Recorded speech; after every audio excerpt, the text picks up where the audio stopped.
করার জন্য, চুপ থাকে আসি কোরআনকে ধারণ করার জন্য। আল্লাহ পাক বলেন, যদি তোমরা এই দুইটা আমল করতে পারো, আমি রব্বুল আলামিন তোমাদের জীবের যত গুনাহ আছে সব গুনাহকে মাফ করে দেব। সুবহানাল্লাহ। এই জন্য আল্লাহ রব্বুল আলামিন বলেন,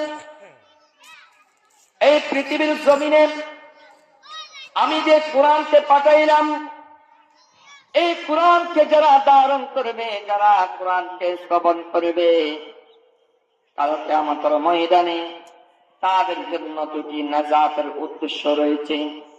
এক নম্বর হলো, আমি আল্লাহ পাক রব্বুল আলামিন একজন হাফেজকে এত শক্তি দান করব, এত শক্তি দেব, আমি রব্বুল আলামিনের কাছে গিয়ে তারা ফরিয়াদ করবে, আমি রব্বুল আলামিনের কাছে গিয়ে বলবে, আয় আল্লাহ তাআলা, যে মানুষ একেবারে জাহান্নামী হয়ে গেল, সেই মানুষ আমাকে একদিন অনেক কিছু করেছিল, আমাকে একবেলা খাওয়ার ব্যবস্থা করেছিল, টাকা পয়সার ব্যবস্থা করেছিল, আয় আল্লাহ তাআলা সেই আজকে জাহান্নামে চলে গেছে, চলে যাচ্ছে, আমি আপনার কাছে ফরিয়াদ করে, আয় আল্লাহ, আপনার কাছে আমি দরখাস্ত করি, তাদেরকে আপনি জান্নাতের ব্যবস্থা করে দেন। সুবহানাল্লাহ।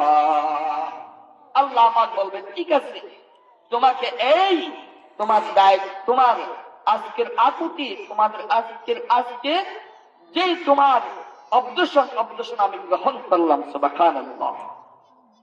তাহলে হাফেজ কোরআনকে যদি আমরা সম্মান করি, তাদেরকে যদি আমরা ইজ্জত দিই, এখানে যে হাফেজ কোরআনরা কোরআন তেলাওয়াত করে, তারা কোরআন তেলাওয়াত যতক্ষণ করবে ততক্ষণ পর্যন্ত এই কালাম বাসীরা সকল আপদ বিপদ থেকে নিরাপদ থাকবে। সুবহানাল্লাহ।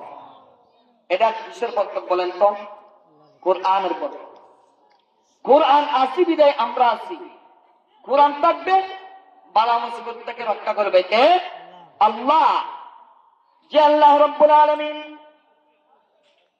এই কোরআনের মাধ্যম দিয়ে অনেক মানুষদেরকে কাল কিয়ামতের ময়দানে জাহান্নাম থেকে জান্নাতের মেহমান করবে। কিভাবে মেহমান করবে? আমার আল্লাহ পাক রব্বুল আলামিন বলেন, বান্দা বান্দিরে, এই কোরআনটা আমি জবান খুলে দেব, কাল কিয়ামতের ময়দানে কারো জবান খুলে দেবে না, কেউ কারোর সাথে কথা বলতে পারবে না আল্লাহর কাছে, এমনকি নবী রাসূল পর্যন্ত যেতে পারবে না, সাহস করবে না। সেই মুহূর্তে যারা কোরআনকে ধারণ করেছিল, এই কোরআন আল্লাহর কাছে গিয়ে বলবে, আয় আল্লাহ তাআলা, আপনার কাছে আমার একটি আরজি রয়েছে, যে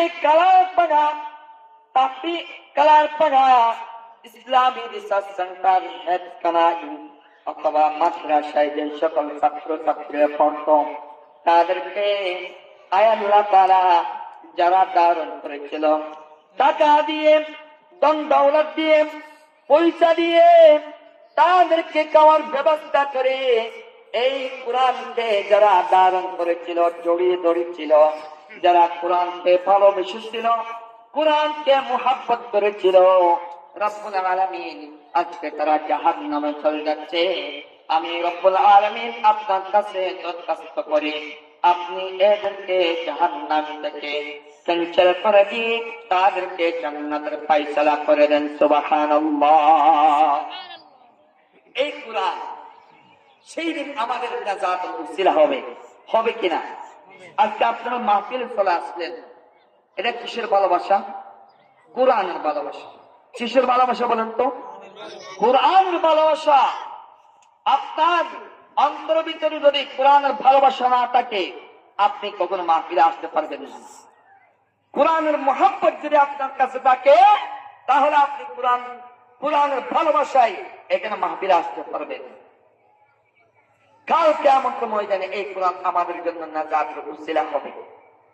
50,000 সানা, 50,000 বছর পর্যন্ত সেখানে আমাদের থাকতে হবে, দুগাদুগি করতে হবে, সেখানে কোনো চাইয়া থাকবে না, সেখানে কোনো বাঁচার মতন কোনো ব্যক্তি আমাদের কাছে আসবে না।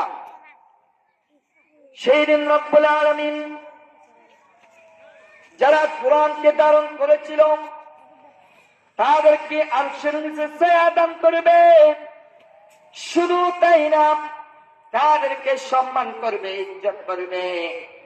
তাদের এই কোরআনের বদৌলতে আল্লাহ রাব্বুল আলামিন তাদেরকে মাফ করে দেবে। সুবহানাল্লাহ।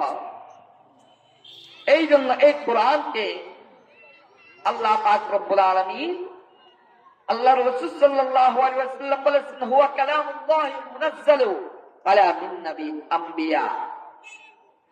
এই কোরআনের আসল নাম হলো ওহী। কি বলেন তো? ওহী। ওহী কাকে বলে? হুয়া কালামুল্লাহি মুনাজ্জালু আলা মিন নাবিয়্যিল আমবিয়া। যেই ওহী, যেই কথা, যেই মেসেজ, যে বার্তাগুলি আল্লাহ পাকের পক্ষ থেকে নবী রাসূলের প্রতি অবতীর্ণ হয়েছে, ঘুমে অথবা জাগ্রত অবস্থায় এই কোরআন, এই কথাগুলি নবী রাসূলের কাছে চলে এসেছে, সেটার নাম হলো ওহী। ওহীকে তিন ভাগে বিভক্ত করেছেন। কয় ভাগে? এক নম্বর হলো, কথাগুলি ভালো করে শ্রবণ করতে হবে আপনাদের। এক নম্বর হলো ওহিয়া কলবি। ওহিয়া কলবি কাকে বলা হয়? ওহিয়া কলবি হচ্ছে ওই সমস্ত ওহী যেগুলি আল্লাহ রাব্বুল আলামিন সরাসরি কোন মাধ্যম ছাড়া নবী অথবা রাসূলের অন্তরের ভিতরে গেঁথে দিয়েছে। সুবহানাল্লাহ। দুই নম্বর ওহিয়া মালাকি। ওহিয়া মালাককে বলা হয় ওই সমস্ত ওহীকে, যেই ওহী কোন ফেরেশতাদের মাধ্যমে, যেমন জিবরাইল আলাইহিস সালাতু ওয়াস সালামের মাধ্যমে এই কোরআন নাযিল করেছেন, সেই ওহীকে বলা হয় ওহিয়া মালাকি। সুবহানাল্লাহ। তিন নম্বরে ওহিয়া কালামি। ওহিয়া কালামি ওই সমস্ত ওহীকে বলা হয় যেই ওহী তাও ঘুমে অথবা ওহীর ধ্বনি, আওয়াজ নবী এবং রাসূল শুনতে পায়। সুবহানাল্লাহ। আবার বিশ্ব নবী সাল্লাল্লাহু আলাইহি ওয়াসাল্লামের প্রতি যে ওহী নাযিল হয়েছিল, এই ওহীকে দুই ভাগে বিভক্ত করেছেন। কয় ভাগে? দুই ভাগে। এক নম্বর হলো ওহিয়া মাতলুব, দ্বিতীয় নম্বর হলো ওহিয়া গায়রে মাতলুব। ওহিয়া মাতলুব মানে কোরআন শরীফকে বলা হয় ওহিয়া মাতলুব। সুবহানাল্লাহ। এটা হচ্ছে প্রকাশ্য ওহী। দুই নম্বরে বলা হয় ওহিয়া গায়রে মাতলুব।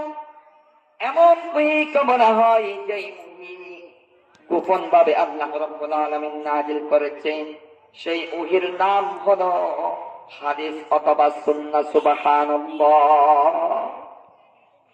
এই কোরআন আল্লাহ রাব্বুল আলামিন নাযিল করার পরে এই কোরআনকে একদিন করে দিল, এই কোরআনকে বাঙ্গির করে দিল, এই কোরআনকে সাকসেসফুল, এই কোরআনকে সম্পূর্ণ ক্লিয়ার করে দেওয়ার পরে আল্লাহ রাব্বুল আলামিন বলেছেন, কোরআনের ভিতরে বলেন, ইন্না নাহনু নাযালনা যিকরা ওয়া ইন্না লাহু